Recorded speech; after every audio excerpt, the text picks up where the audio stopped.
Ce jaguar épuisé lutte dans les eaux du Rio Negro au Brésil. La police militaire vient à sa rescousse. L'animal réussit à s'agripper à un sac de sauvetage. Après de longues minutes, il est extirpé sain et sauf puis soigné. Autre sauvetage spectaculaire, ici au Canada. Cette fois, c'est un rapace qu'il faut sortir à la main des flots. En France, ce sont plus souvent des animaux domestiques qui doivent être secourus.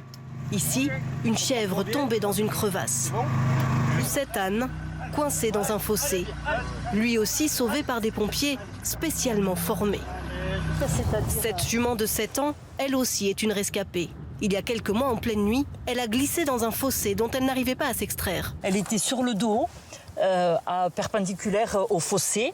Donc elle avait les 4 pieds en l'air et elle était coincée. Les pompiers ont sauvé l'animal à bout de force. Une opération de 2 heures qui finit bien, malgré quelques traces. L'éleveur reste choqué par cet accident. En 3 semaines, on s'est levé toutes les nuits, plusieurs fois. Et...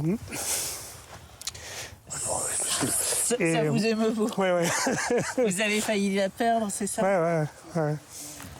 Des sauvetages de vaches ou de chevaux comme celui-ci, une opération courante au moins tous les 15 jours pour ces 60 sapeurs-pompiers de l'Hérault, spécialement formés.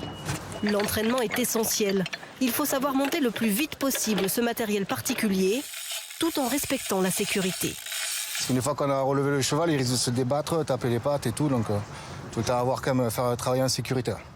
Dans les cas les plus critiques, des vétérinaires sont appelés sur place. Ils vont avoir besoin de moi pour lui donner de l'énergie, lui faire des anti-inflammatoires, parce qu'on sait bien qu'au moment où on va le lever, il faut qu'on réussisse rapidement, parce que sinon il va se fatiguer et on n'arrivera plus à le relever. En gros, on a 1, 2 essais, après ça va être compliqué, quoi.